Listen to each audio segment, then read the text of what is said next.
प्याज खोर्सानी टमेटो यो बोडीहरू क्यारोटहरू सबै काटिसकेँ। यहाँ लसुन अदरक काटेको छु। हेर्नुहोस् एकदम ठिक छ। भइसक्यो। पास्तामा भरे लगाउनुको लागि मैले आज आलु भुजिया बनाउँदैछु कि त्यसले गर्दा तेल खराएको आलु एकदम रेडी छ। यस्तो बुरो बनाउनुपर्छ। अनि चाहिँ यसलाई फ्राई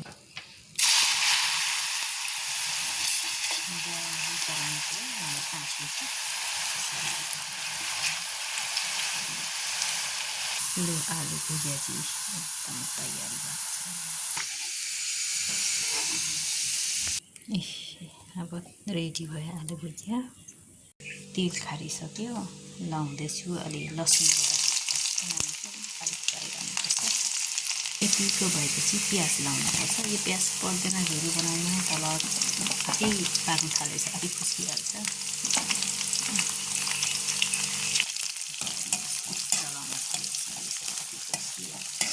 अब यतिको भएपछि बेसी खराउनु हुँदैन त। खोर्सानी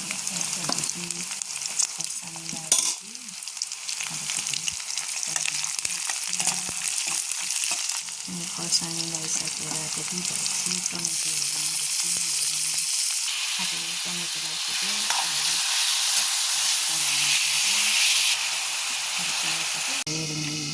छोडेको कस्तो भयो।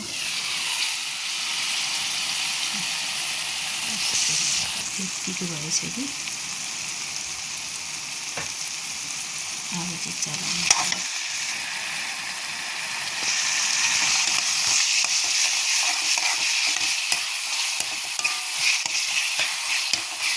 अब यतिको भएपछि बोडी लगाइसक्यो। गाजर लाउँदैछु। यो चाहिँ तपाईँहरू के भन्नुहुन्छ? यो ठुलो खालको धनियाँ लाउँछु कि हामीले लाउँदैछु।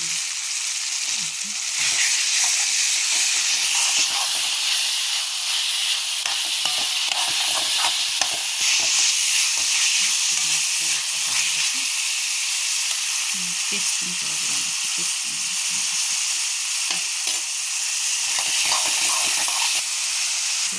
घिउ लाउँदैछु। तपाईँहरूलाई मजा लगाएर खानु मन परेन चाहिँ नलागिदिनुहोस् है। मैले चाहिँ नानीहरूले घिउ खानु मनपर्छ त, त्यसले गर्दा। अब यो तेलको अलिक झोल निस्किन्छ कि यति पानी निस्किन्छ, त्यसले गर्दा चाहिँ अलिक एकछिन छोप्नुपर्छ। छोपेर चाहिँ अलिक हाई फ्लेममा पानी चाहिँ उम्लिसक्यो। यो पानीमा मैले तेल लगाएको छु, नुन राख्छु। त्यसरी पास्ताले बोइल गर्यो भने राम्रो हुन्छ। एकदम अब यो पास्तालाई चाहिँ मासिन्छ कि यसरी। अब यहाँ पास्ता तारेर रेडी बनाइसक्यो। यस्तो भयो। अब यता हेरौँ है त कस्तो हुँदैछ।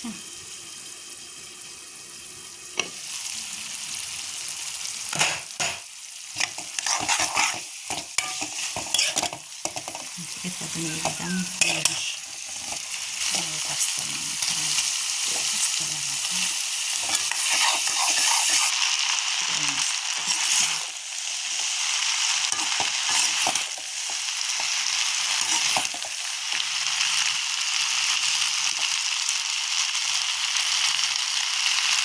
अब पास्ता होस् थुक्पा होस् केही बनाउने यो अलिकति थिङ्गे चाहिँ लाउनु मनपर्छ। टिम्बुर चाहिँ यस्तो।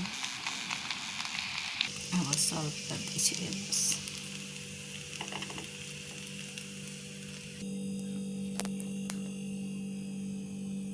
भुजिया सबै यहाँ